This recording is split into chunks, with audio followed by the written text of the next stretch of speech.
Hallelujah. পেয়েছি? চলো hallelujah.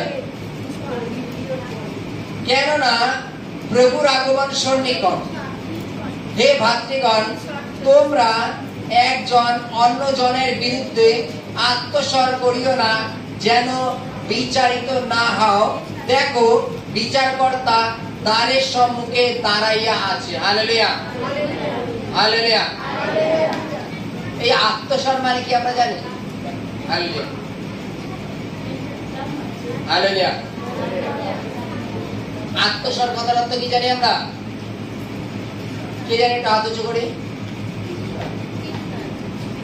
কোন বিষয়ে চিৎকার? চিৎকার তো অবশ্যই বিরুদ্ধে চিৎকার। হালেলুয়া, বিরুদ্ধে চিৎকার। ও সন্তোষ করেছে, এই যে চিৎকার, এটাকে আত্মসর বলে। বাইবেলে কি বলছে দেখো, যে প্রভুর আগমন সন্নিকট। লাইনটা ভালো করে দেখো, যে প্রভুর আগমন সন্নিকট। আমরা প্রত্যেকে যেন একজন অন্যজনের বিরুদ্ধে আত্মসর না করি। কেন? দেখো, বিচারকর্তা তিনি দাঁড়ে দাঁড়াইয়া আছেন। Hallelujah, hallelujah. বিচারকর্তার কথার অর্থ কি আমরা জানি? আমরা জজ সাহেবও বলতে পারি, তাই তো নাকি? হালেলুয়া। জগতের জজ যিনি বিচার করেন তাকে জজ বলা হয়। তার সামনে যখন আমরা উপস্থিত হই, আমরা জানি যে আমরা প্রত্যেকে কোন না কোন প্রুফ আমরা তো সেই জজের সামনে রাখি তো, এবং সে তার প্রুফের উপরে ভিত্তি করে তিনি বিচার বা রায় ঘোষণা করে দেন যে ভালো মন্দ। কিন্তু বাইবেলে লেখা আছে আমাদের বিচারকর্তা যিনি বসে আছেন, তিনি কোন জগতের কারো সুপারিশ নেবেন না। জগতে কে ভালো বললো কে মন্দ বললো তিনি তার কথা শুনবেন না, কেননা তিনি অন্তর্যামী ঈশ্বর। বাইবেলে লেখা আছে তোমরা একজন অন্যজনের দোষটাকে কেন বারবার দেখিয়ে দিচ্ছ? হালেলুয়া। তোমরা একজন অন্যজনের দোষটাকে কেন বারবার চিৎকার করে করে দেখিয়ে দিচ্ছ? কেন ভাবছো না যে বিচারকর্তা যিনি আছেন তিনি কিন্তু তোমার বিচারও করবেন? হালেলুয়া। যিনি বিচারকর্তা আছেন তিনি তোমার বিচারও করবেন। সেই বিচারকর্তা তুমি যার উপরে আঙুল তুলছো শুধু তার বিচার করবেন না। বাইবেলে বলছে যে প্রভুর আগমন সন্নিকট। আমরা জানি যে বিভিন্ন ক্ষেত্রে বিভিন্ন ভ্রামক আত্মা, যাকে আমরা খ্রিস্টানি আত্মা বলে থাকি, সেই খ্রিস্টানি আত্মা বিভিন্ন ভাবে আমাদের প্রভুর থেকে সরিয়ে দেওয়ার জন্য উদ্যোগী আছে। আছে তো নাকি? যেমন উদাহরণস্বরূপ এই যে আমরা প্রার্থনার বিষয়, মনে করো কোনো পরিবারে মনে করো দুটো ভাই আছে, দুটো ভাই মনে করো প্রার্থনায় আসে। কত বড় ভাই ছোট ভাই দিকে আঙুল ধরবে যে এখন ঠিক মতো প্রার্থনা করে না, কিন্তু গোপালদা ঠিক মতো বসেই না প্রার্থনায়। আবার ছোট ভাই এত বড় ভাইয়ের বিরুদ্ধে আবার কিছু বলছে। আমরা কেন ভাবছি না যে আমরা যখন অন্যের বিষয়ে আত্মসর করছি, আমাদের বিচারকর্তা তিনি দ্বারের সম্মুখে দাঁড়াইয়া আছেন, তিনি বিচার করবেন। হালেলুয়া। প্রত্যেকটা মুহূর্তে একটা জিনিস ফলো করি যে আমাদের প্রত্যেকের জীবন চরিত্র, আমাদের প্রত্যেকের জীবন চরিত্র প্রভুকে জানার আগে একরকম ছিল, প্রভুকে জানার পরে আরেক রকম হয়েছে, তাই তো নাকি? এই জানার আগে আর পরে যারা এখনো পাল্টায়নি, যাদের পরিবর্তন হয়েছে, তাদের বারবার আঙুল তোলে কোন বিষয়?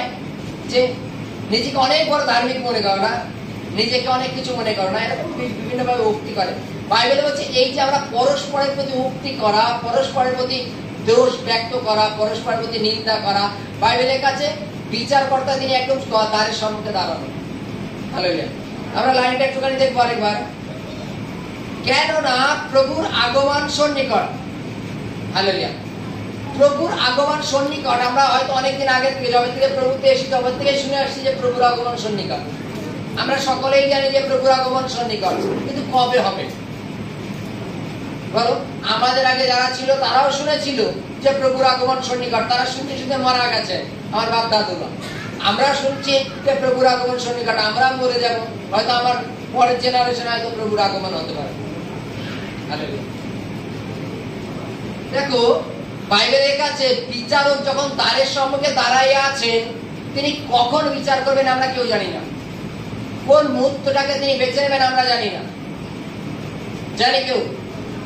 জাগতিক বিচারের স্থানে তবু একটা সময় দেয় যে অমুক মাসের অমুক দিন তোমাদের রায় ঘোষণা হবে, তার দিন দেয়। কিন্তু প্রভু যীশু খ্রিস্ট বাইবেলে ওই কোনো দিন দেননি।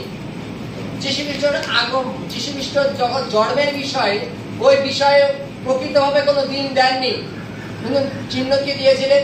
যে তারা, আকাশের তারা, যেখানে গিয়ে স্টপিস হবে সেখানে উদ্ধারকর্তা জন্ম হবে। কিন্তু প্রকৃতভাবে দিন বলেছিল যে অমুকটা দিন যীশু খ্রিস্টের জন্ম হবে। আজকে তদানুসারে যদি আমরা বাইবেল দেখি যে তার দ্বিতীয় আগমন সন্নিকট, কিন্তু তিনি দিন দেননি যে কবে আসবেন। আমরা যদি মনে করি না 25 সালে না 26 সালে আসবে, 26 সালে না 27 সালে আসবে, বা কবে আসবে ঠিক নেই, করি এতদিন তো হলো না, দেখতে দেখতে তো এতদিন কেটে গেল। আমরা যেন এই ভ্রান্তিতে না থাকি যে তিনি যবে আসবেন দেখা যাবে, ততদিন তো জাগতিক অভিলাষে চলবে। বাইবেলে কি বলছে যে আমরা জাগতিক অভিলাষে যখনই চলি একজন অপরের জন্য আত্মসল করে থাকি, একজন অপরের দোষটাকে ব্যক্ত করতে থাকি, একজন অপরকে বিচারের স্থানে টেনে নিয়ে যাই। কিন্তু বাইবেলে লেখা আছে তোমার আর আমার উভয়েরই বিচারকর্তা দ্বারে দাঁড়াইয়া আছে, তিনি বিচার করবেন। কোন দ্বারে দাঁড়াইয়া আছে? বিচারের দরজায় দাঁড়িয়ে আছে। একজন বিচারক তিনি দাঁড়িয়ে আছেন যে তিনি আমাদের বিচার করবেন, আমরা কে স্বর্গে যাবো আর কে নরকে যাবো, আমরা কে ভালো কর্ম করেছি আর কে আমরা খারাপ কর্ম করেছি। জগতের লোকে যদি আমাদের সার্টিফিকেট দেয় সেটা নয়, কিন্তু তিনি অন্তর্যামী, তিনি জানেন যে আমরা এখানে যদি সকলেই বলি যে আমরা আমাদের ভেতর থেকে পাপটাকে ধুয়ে ফেলেছি, হালেলুয়া, কিন্তু তিনি অন্তর্যামী, তিনি জানেন যে আমরা কে কতটুকু পাপকে ধুয়ে ফেলেছি, আমাদের কার মধ্যে কতটুকু পাপ আছে তিনি জানেন।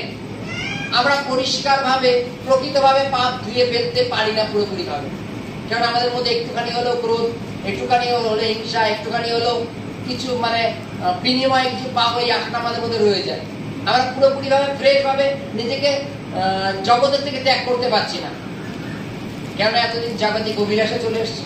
আর যখন প্রভুকে জেনেছি তখন জাগতিক অভিলাষকে ঝট করে ত্যাগ করে দেওয়া যাবে না। কিন্তু যতটুকু আমরা পরিবর্তন হয়েছি, এই পরিবর্তনের জন্য আমরা সামনের ব্যক্তির দিকে কেন আঙুল তুলব? আমি মানছি প্রভু বিচারকর্তা, তিনি যদি দাঁড়ান সামনের ব্যক্তির 100% পাপ আছে, সেই পাপ অনুপাতে প্রভু তাকে শাস্তি দেবে। কিন্তু তুমি যে আত্মসর্বোচ্চ